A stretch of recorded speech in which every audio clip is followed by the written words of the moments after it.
Hey guys, welcome back to Andy's Dinosaur Reviews, and today we've got another Jurassic Park 30th anniversary release, but this time we have a Hallmark figure as we have a Christmas tree ornament of the Dilophosaurus, and it looks really cool, honestly. You know, we've really only seen these images of it so far that are on the box. I haven't actually seen a shot of the figure out of the box yet, so fingers crossed it looks at least kind of as nice as it looks on the box. But you can see it does look really cool, and I love the fact that we have the Dilophosaurus stepping on the barbasol can right there. That's a really, really nice touch. As far as the box goes, there's not a whole lot going on for it. You can see it's pretty much your traditional box from Hallmark. So let's go ahead and pop this out and check it out. And then here is our Dilophosaurus, and I can say straight away the coloration does not look as nice as we had seen on the box. It's very I don't know how to term it, almost washed out. Like, it was very vibrant and really popped on the original renders of it, but, you know, as far as what you saw in the box. But here in person, it looks really cool. I will give them that, but it's definitely not quite as nice as what we had seen on the box. But it is still a neat looking Dilophosaurus, I can definitely say that. Doesn't exactly follow the coloration of the Jurassic Park Dilophosaurus, which is a little upsetting because that's what it's meant to be. It's meant to be a JP, obviously, because it's a Jurassic Park 30th anniversary release. So it's weird that they chose to just kind of create their own color scheme for it, but I mean, I guess it is what it is. I don't think... Oh, look at that. It does stand. How about that? I was not expecting that. Totally expected that not to stand up. But it still looks pretty cool, even if it's not quite as nice as we had seen on the box. So let's go ahead and jump straight to a closer look and check it out from there. So starting up here at the head sculpt of the Dilophosaurus, I will say the sculpt looks pretty good. And you can see that we do have some okay paintwork for what it is. It just doesn't resemble the Jurassic Park Dilophosaurus or even the image that we had seen on the front of the box all that well. You can see we've got like a light tone here for a large portion of the upper part of the face, like the palate and up into the crest. You've got a different variation of coloration, almost like a brownish tone for the lower jaw.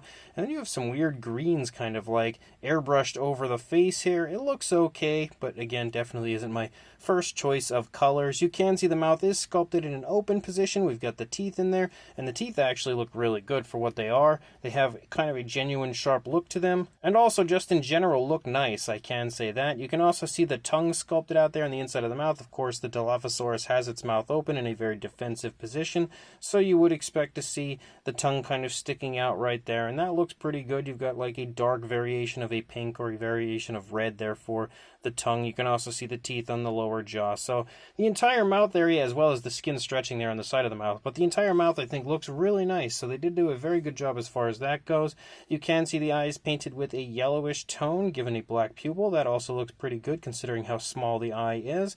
And the actual texturing and fine detail to the face here looks pretty decent overall. As you move into the frill of our Dilophosaurus, one thing I will say about it is I think they did a great job as far as sculpting the frill itself out and the way that the skin texture of the frill looks. You can see that there is a very specific design to the way that the frill of a Jurassic Park Dilophosaurus looks when it comes to the skin texture, and few companies seem to replicate it nicely, but I think they actually did capture it quite nicely on this, so I would say that's probably one of the more faithful versions of a Jurassic Park Dilophosaurus that I've seen as far as the sculpt goes. The paintwork kind of resembles the frill of a JP Dilophosaurus. We've got a darker tone running around the outer edge there of the frill. You've also got a variation of green kind of following that, then a lighter green the further you move in, and then you've got some reds kind of striping out, as well as a very dark tone, almost like a brown as you get closer to the neck right there. So it definitely gives you that kind of very cool look, that almost intimidating look there with the frill extended, but it's again still not, you know, perfect what you would see when it comes to a Jurassic Park Dilophosaurus, but not bad either. I think it's, you know, looking okay up here. It's not till we lead back into the body that you really kind of lose me when it comes to the coloration resembling a JP Dilophosaurus. But there is one thing that is really cool. Once you come around here to the back of the frill, you can see it actually did get paintwork, and that's something that you don't see very often either. Most companies kind of just skip that area or just do the bare minimum, but they kind of give us almost the same thing here on the back as far as what we had seen on the front, which is cool. As you lead up here into the neck of the Dilophosaurus, you can see the skin texture again continues to look really nice, really quite impressive overall.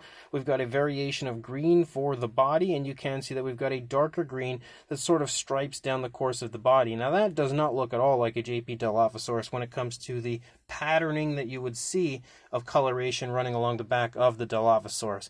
So here's where they really lose me. You know, I could kind of look at the face and say, obviously that doesn't look exactly like a Jurassic Park Dilophosaurus, but the frill is sort of close. However, once you lead back here, that striping is pretty far from what you would actually see on a JP Dilophosaurus. But as you move down through the course of the body, again, you continue to see really nice looking scale detail. I think it actually looks very impressive as you look at it here and let the light kind of shine on it, especially in the stomach region right there. You can also see the arms are sculpted in different positions. They as well look pretty decent. We have a little bit of a striping moving down through the arm, but not too far down, kind of cuts off before the elbow. You've got some nicely sculpted fingers, and the nails are painted with a grayish tone. You can see the detailing here on the underside also looks pretty decent. When it comes to the skin texture, you can see the movement very nicely shown, especially this little turn in the body. Just the way the skin's kind of wrinkling and stuff right there looks really good. Obviously, you can see the barbasol can here on the underside of the foot of the Dilophosaurus looks really good as well. And the can itself actually looks, you know, exactly as you would expect it to, and it sits nicely there on the underside of the foot of our Dilophosaurus. You do have the little ring, of course, up here on the back of the Dilo so that you can hang this up on your tree if that's what you choose to. I'm almost tempted to get another one of these, try to cut that off and repaint it, because I think it could be one of the nicest looking JP Dilophosaurus figures that I've seen when it comes to the sculpt, and would be really quite beautiful, honestly, once it has a faithful paint job to what you see on a Jurassic Park Dilophosaurus. Again, once you move down, you can continue to see that striping effect moving through. We have more stripes leading down into the leg. You can see the muscle definition is nicely displayed. The scale detail continues to look really good. We've got the knee as well as the calf showing right there. And then you can see how the toes are kind of bending nicely over the can here, the barbasol can. You can yet again see the nails are painted with that grayish tone, and even the dew claws got painted. How about that? I did not expect that at all. But as you move out here into the tail, you can see again that we've got a nice curve as the tail leads up and around. Obviously, we have that striping all the way through the tail, so it is nice to see a fully painted figure once in a while when it comes to a Jurassic Park release or Jurassic World release. Obviously, there's a difference in tone of color from the underside up to the upper side here, and the transition between those areas is pretty nice, pretty smooth. If we take a look at the opposing side, you're not going to see a whole lot of difference, but one thing you do see is that we have a better shot of the stomach over here, because the leg's kind of trailing over here, whereas it was kind of taking a step forward to step on the barbasol can on the other side. You can really see again how impressive the scale detail looks actually in the stomach region, but not too much of a difference over here, any more so than we had seen on the first side. So even though it doesn't exactly follow the look of a JP Dilophosaurus perfectly, sculpt-wise, I think it's honestly quite excellent. I really do have to give kudos to Hallmark for this Dilophosaurus and the ability to have it stand, because it is few and far between when I get a Christmas ornament that actually stands like this. It's not super, stable or anything, but at least it can stand, which is more than I could say for most. As far as a size goes, lengthwise, you were looking at about, I'd say about 5 and just shy of about 5 1/4. Maybe actually, I would say around like 5 5/16, somewhere in that vicinity. And, centimeter wise, about 13.5 centimeters, somewhere in that vicinity. Height wise, you're looking at almost 4.5 inches or around 11.5 centimeters. For a size comparison, there is Mr. Papo T-Rex, the Attack Pack Dilophosaurus, Robert Muldoon, and the Collect Day Human Being next to our Hallmark Dilophosaurus, showing you that obviously it's not huge. It is a Christmas ornament, they don't usually ever get that large, but I would say it's probably one of the bigger versions of a Christmas tree ornament that we've had in a Jurassic, line so far, because we have had like the Allosaurus and Velociraptor Beta, a T-Rex, an Indominus, an old Velociraptor Blue and stuff. So we've had a few out, in the past, but I feel like this might be one of, if not the biggest so far. And I don't feel like we need all that many comparisons this time around, because here is a Mattel Dilophosaurus next to the Hallmark version, and you can see they are very similar in size. Now, this is obviously the slightly larger version of a Mattel Dilophosaurus, as they do have those really small ones.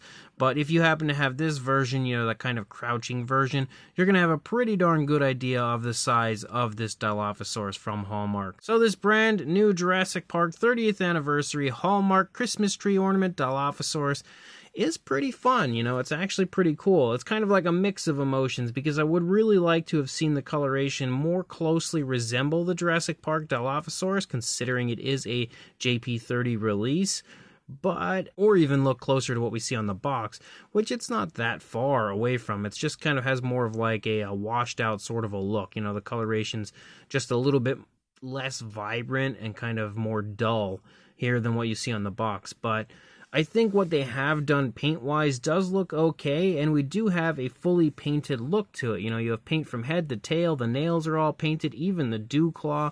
The inside of the mouth actually has really nice paintwork, and even the eyes, for how small they are, it has nice paintwork. And again, that's really impressive, I think, to me, to see that Hallmark put so much care and time into painting this out to make it look really quite nice.